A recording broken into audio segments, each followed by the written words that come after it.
রমাদান মোবারক। প্রতিদিন একটি ভালো কাজ। এই রমাদানের অনুপ্রেরণায় আজকে আমরা যে ভালো কাজটি নিয়ে আলোচনা করব সেটি হচ্ছে অন্যকে ক্ষমা করে দেওয়া। অন্যকে ক্ষমা করে দেওয়া অত্যন্ত গুরুত্বপূর্ণ একটি কাজ, কিন্তু দেখা যায় বাস্তব জীবনে এটা অনেক কঠিন লাগে যখন আমাদের জীবনে বিভিন্ন পর্যায়ে এমন অবস্থার সৃষ্টি হয় যখন অন্যকে ক্ষমা করে দেওয়া প্রশ্ন আসে বা অন্যের ভুলগুলো সিরিয়াসলি না নেওয়ার জন্য আমাদেরকে চেষ্টা করতে বলা হয়। কোরআনে আমরা দেখি আল্লাহ সুবহানাহু ওয়া তাআলার ফরগিভনেস বা ক্ষমা বোঝানোর জন্য দুইটি ওয়ার্ড ইউজ করেছেন। একটা হচ্ছে গাফারা। গাফারা মানে হচ্ছে কোনো জিনিসকে ঢেকে দেওয়া। তো যে কোনো গুনাই যখন সেটা থাকলো কিন্তু অন্যদের চোখ থেকে যখন এটাকে ঢেকে দেওয়া হয় তখন সেটাকে গাফারা বলা হয়। আরেকটা শব্দ হচ্ছে আফু। সো এখানে আমরা দেখি যে আফু মানে হচ্ছে কোনো জিনিসকে সম্পূর্ণভাবে মুছে দেওয়া, অর্থাৎ এই গুনার কাজটা যদিও আল্লাহ সুবহানাহু ওয়া তাআলা জানেন যে বান্দা এই কাজটা করেছে, কিন্তু আল্লাহ সুবহানাহু ওয়া তাআলা এই গুনার কাজটাকে সবার চোখ থেকে এবং ইভেন আমলনামা থেকেই তিনি এটা মুছে দেন। সেজন্য আমরা দেখি লাইলাতুল কদরে যে দোয়াটা আমরা পড়ি সেটা হচ্ছে আল্লাহুম্মা ইন্নাকা আফুন তুহিব্বুল আফওয়া ফাফু আন্নি। সো যখন আমরা আল্লাহ সুবহানাহু ওয়া তাআলার কাছে চাই তখন কিন্তু আমরা নিজেদের গুনাহ মাফ করে নিতে চাই, আবার সাথে সাথে আমরা চাই যে অন্যদের সামনে যেন আমাদেরকে লজ্জিত না হতে হয়। তো আল্লাহ সুবহানাহু ওয়া তাআলাও চান যে তার এই গুণাবলীর আলোকে আমরা নিজেদেরকে আলোকিত করব এবং আমরাও অন্যদেরকে ক্ষমা করে দিব। সূরা ইমরানে এসেছে আল্লাহ সুবহানাহু ওয়া তাআলা বলছেন যে দৌড়াও আল্লাহর ক্ষমার দিকে এবং সেই জান্নাতের দিকে যা আকাশ এবং জমিন সমান বিস্তৃত, এবং এটা হচ্ছে প্রিপেয়ার্ড হচ্ছে যারা হচ্ছে আল্লাহকে ভয় করে এবং সবসময় আল্লাহকে স্মরণ করে রাখে। তারা কারা? যারা হচ্ছে সচ্ছল অবস্থায় এবং দারিদ্র্য অবস্থায় দুই সময়ই আল্লাহর পথে দান করে, যারা হচ্ছে তার রাগকে কন্ট্রোল করে এবং অন্যদেরকে ক্ষমা করে দেয়, এবং আল্লাহ সুবহানাহু ওয়া তাআলা হচ্ছেন যারা ভালো কাজ করে তাদেরকে পছন্দ করেন। তাহলে এখানে আমরা দেখছি যে আমরা সবাই জান্নাতে যেতে চাই এবং আল্লাহর ক্ষমা পেতে চাই, এবং আল্লাহর ক্ষমা পাওয়ার জন্য যে কোয়ালিটিগুলো রয়েছে তার মধ্যে একটা হচ্ছে যে অন্যদেরকে ক্ষমা করে দেওয়ার মানসিকতা, অন্যদের ভুলগুলোকে মনে না রাখা।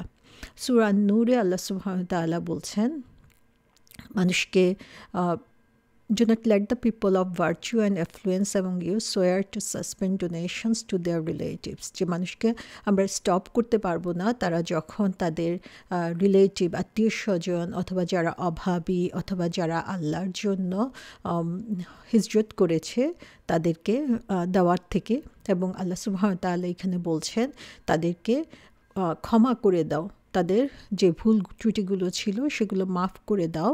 তোমরা কি চাও না যে আল্লাহ সুবহানাহু ওয়া তাআলা তোমাদেরকে ক্ষমা করে দিন? আল্লাহ হচ্ছেন সবচেয়ে বেশি ক্ষমাশীল, সবচেয়ে বেশি দয়ালু। তো সুবহানাল্লাহ, এখানে আমরা দেখতে পাচ্ছি যে আমরা যদি চাই যে আল্লাহ আমাদেরকে ক্ষমা করে দিন, তাহলে আমাদেরকে যেটা করতে হবে সেটা হচ্ছে অন্যদেরকে ক্ষমা করে দেওয়ার মানসিকতা তৈরি করতে হবে। এবং আমরা কখনোই আল্লাহর কাছ থেকে সেই ক্ষমা পাওয়ার আশা করতে পারি না যেখানে আমরা নিজেদের মাঝে সেই গ্রাজ ধরে রাখব। আমরা নিজেরা মনে করব যে কেন সে এমন ভুল করলো, বা কেন সে এ ধরনের অ্যাটিটিউড আমাদের সাথে শো করলো, অথবা কেন সে এ ধরনের কথা বলল। তো যখনই এই ধরনের চিন্তা মাথায় আসবে তখনই আমাদের এই জিনিসটা চিন্তা করতে হবে যে আল্লাহ সুবহানাহু ওয়া তাআলা ভালোবাসেন যে যাকে হচ্ছে ক্ষমা করে দেওয়া হয়, যে অন্যদেরকে ক্ষমা করে দেয়। তাহলে এই দুনিয়ার বুকে ছোটোখাটো জিনিসগুলো নিয়ে যখন আমরা এরকম দ্বন্দ্বের মধ্যে পড়ে যাই, কিন্তু আমরা যদি সেই বিরাট সময়ের কথা চিন্তা করি, যে সময়টা হচ্ছে কিয়ামতের মাঠে আল্লাহর ক্ষমা ছাড়া আমাদের আর কিছুই চাইবার থাকবে না, তখন সেই ক্ষমা পাওয়ার জন্য এই দুনিয়ার বুকে আমাদের এই ছোটোখাটো জিনিসগুলো ছেড়ে দিয়ে আল্লাহর ক্ষমাশীল বান্দার অন্তর্ভুক্ত হওয়ার জন্য চেষ্টা করতে হবে। সূরা তাগাবুনে বলা হয়েছে যদি তুমি ক্ষমা করো এবং যদি তুমি অনেক সময় আছে যে আমরা দেখছি সে ভুল করছে বা সে অন্যায় করেছে, কিন্তু সব কিছুই যে আমাদেরকে ধরতে হবে এবং সেগুলো নিয়ে যাচাই বাছাই করতে হবে, এটা কিন্তু আল্লাহ সুবহানাহু ওয়া তাআলা বলেন নাই। এবং অন্যের ভুলগুলো মাফ করে দেওয়া, তখন আল্লাহ সুবহানাহু ওয়া তাআলা বলছেন যে আল্লাহই হচ্ছেন সত্যিকারভাবে সবচেয়ে বেশি ক্ষমাশীল এবং সত্যিকার রহমশীল। তাহলে আমাদেরকে আসলে আমরা দেখা যায় যে নিজের ভুলগুলোকে যেমন ওভারলুক করার চেষ্টা করি, অন্যের ভুলগুলোকে তেমনি সিরিয়াসলি নেই আমরা। দেখা যায় যে আমার নিজের জন্য হয়তো বা আমি একটা যুক্তি দাঁড় করিয়ে দেই, কিন্তু অন্যের ব্যাপারে আমি মনে করি যে না, তার পক্ষে থেকে কেন এটা হবে, কেন সে ধরনের কাজ করবে বা কেন এই ধরনের কথা বলবে।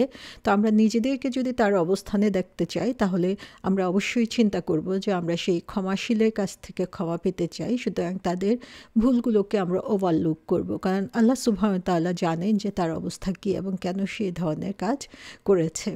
সূরা শুআরাতে বলা হয়েছে, যখন কোনো খারাপ কাজ করা হয় সে সেটার পরিমাণ গুনাহ পাবে বা সেটার পরিমাণ শাস্তি পাবে, কিন্তু যখন মানুষ ক্ষমা করে দেয় এবং পারস্পরিক বোঝাপড়ার বা সমঝোতার চেষ্টা করে, তখন আল্লাহ সুবহানাহু ওয়া তাআলার পক্ষ থেকে সেই পুরস্কার আসে। তার মানে হচ্ছে, আমরা যখন কাউকে ক্ষমা করে দেই এবং পারস্পরিক ভুল বুঝাবুঝি দূর করার জন্য চেষ্টা করি, তখন সেই পুরস্কারটা আসে আল্লাহ সুবহানাহু ওয়া তাআলার কাছ থেকে সরাসরি। সেটার কোনো মাত্রা অথবা সেটা কতটুকু দেওয়া হবে, এটা কিন্তু আল্লাহ সুবহানাহু ওয়া তাআলা এখানে বলছেন না। মুসলিম শরীফের হাদিসে এসেছে, রাসূল সাল্লাল্লাহু আলাইহি ওয়াসাল্লাম বলছেন যে আমার উম্মতের মধ্যে তারাই হচ্ছে ব্যাংকরাপ্ট, তারাই হচ্ছে সত্যিকারের অভাবগ্রস্ত হবে, যারা হচ্ছে কিয়ামতের মাঠে হাজির হবে। তাদের অনেক নামাজ আছে, রোজা আছে, আল্লাহর পথে দান করেছে সে অনেক কিছু, কিন্তু শেষ পর্যন্ত দেখা যাবে যে তার আমলনামাতে আসলে কিছুই নাই। তার কারণ হচ্ছে সে অন্যদেরকে অ্যাটাক করেছে, সে অন্যদেরকে কথা দিয়ে আঘাত করেছে, সে অন্যদের নামে বিভিন্ন কথা অন্যদেরকে লাগিয়েছে। সো এরকম অন্যের হক যখন নষ্ট করেছে, তখন দেখা গেল যে সেটা হতে পারে যে সে কথা দিয়ে, কাজ দিয়ে অথবা অস্ত্রের আঘাতে, যেভাবেই হোক না কেন, সে যখন অন্যকে আঘাত করেছে বা অন্যের হক নষ্ট করেছে, তখন তার সমস্ত ভালো কাজগুলো যাকে সে আঘাত করেছে, যাকে সে কষ্ট দিয়েছে, তার এখানে চলে যায়। এবং সেখানে যদি কোনো শর্ট থাকে, তাহলে যাকে সে কথা দিয়ে, কাজ দিয়ে আঘাত করেছে, তার ভালো কাজগুলো, তার খারাপ কাজগুলো আবার তার আমলনামাতে চলে আসে এবং তাকে জাহান্নামে নিক্ষেপ করা হবে।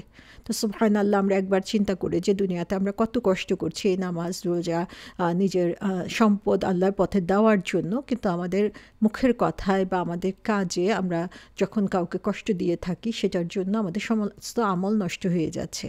প্র্যাকটিক্যাল লাইফে এটা অনেক কঠিন, কিন্তু আমাদের সবারই আসলে চিন্তা করা উচিত যে আমরা বৃহত্তর অঙ্গনে অথবা সে কাল কিয়ামতের মাঠে আল্লাহ সুবহানাহু ওয়া তাআলার ক্ষমা পাওয়ার জন্য বা আমরা এই ব্যাংকরাপ্ট হওয়া থেকে রক্ষা পাওয়ার জন্য আসলে আমাদের প্রত্যেকেরই সর্বাত্মক চেষ্টা করা উচিত যেন এ ধরনের কাজগুলো আমাদের দ্বারা না হয়, যে এত আমল করার পরও সেদিন যাতে শূন্য হাতে আল্লাহ সুবহানাহু ওয়া তাআলার সামনে দাঁড়াতে না হয়।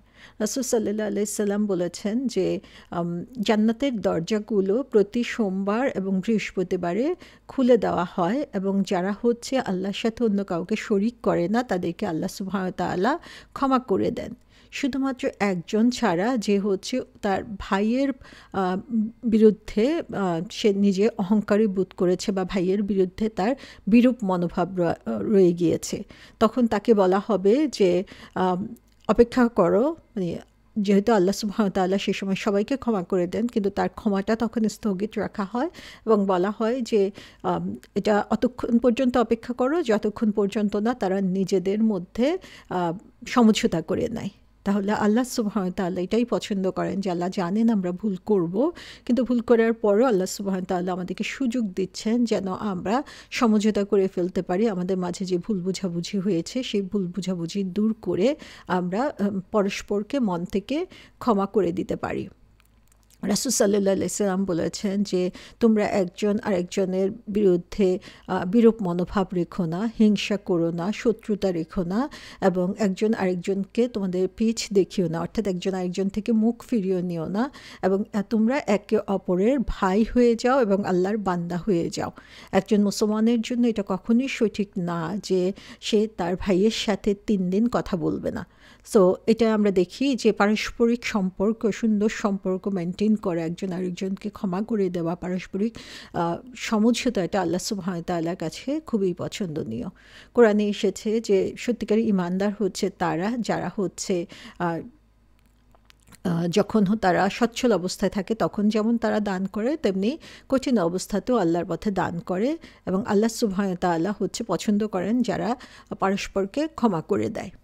তো এখানে আমরা দেখি যে আমরা যখন ভুল করব অথবা কারোকে ক্ষতি করব, অনেক সময় দেখা যায় যে সেটা হয়তো বা আমার নিজের ভুল না, কিন্তু তারপরেও হচ্ছে সবচেয়ে সাহসী হচ্ছে সেই যে হচ্ছে নিজে থেকে ক্ষমা চায়, সবচেয়ে শক্তিশালী হচ্ছে সে যে হচ্ছে অপরকে ক্ষমা করে দেয়, আর সবচেয়ে সুখী হচ্ছে সে যে হচ্ছে ভুলে যায় যে তার সাথে কি অন্যায় করা হয়েছিল।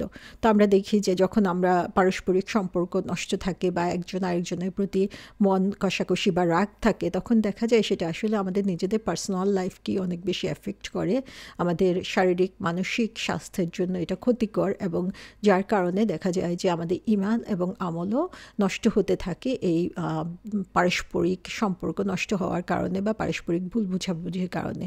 সো যত দ্রুত সম্ভব সেটা মিটিয়ে নেওয়া এবং একজন আরেকজনকে মন থেকে ক্ষমা করে দেওয়া হচ্ছে আল্লাহ সুবহানাহু ওয়া তাআলার সবচেয়ে পছন্দনীয়।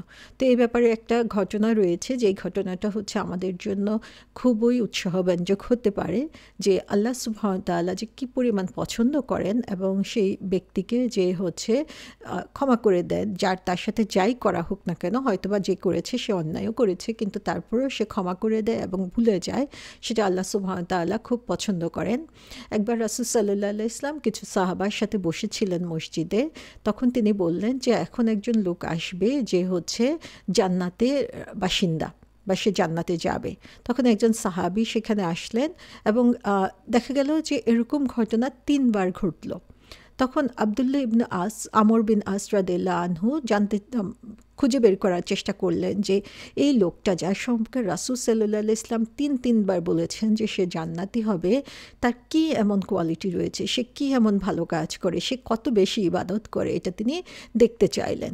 তখন তিনি তাকে বললেন যে আমি কি আপনার সাথে আপনার ঘরে 3 দিন থাকতে পারি, যে তিনি একটা এক্সকিউজ করে বললেন যে আমি 3 দিন থাকতে চাই আপনার এখানে, কিন্তু তার উদ্দেশ্য ছিল তিনি দেখা যে সেই সাহাবী আসলে কী ধরনের ভালো কাজ করছে, যেটার জন্য আল্লাহ এবং তার রাসূলের কাছে এত পছন্দনীয় হয়েছে।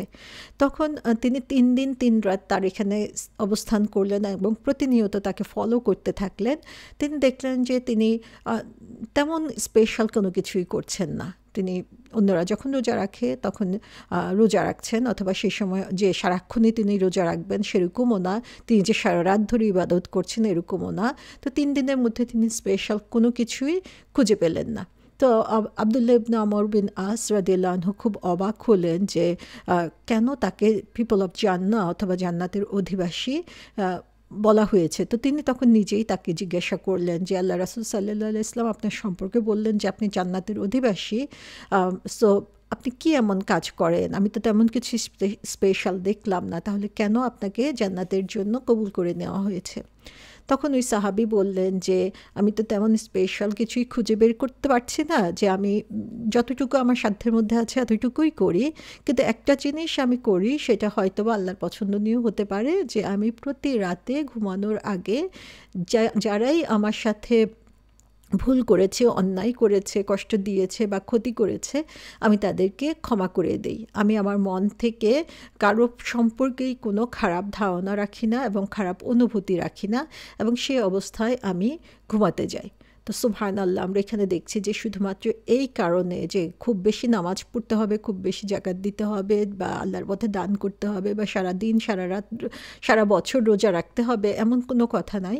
কিন্তু আল্লাহ সুবহানাহু ওয়া তাআলার কাছে এটাই পছন্দ যে যে আল্লাহর সন্তুষ্টির জন্য, যদিও তার সাথে অন্যায় করা হয়েছে, ভুল করা হয়েছে, সেজন্য তাকে অন্যকে ক্ষমা করে দেয়।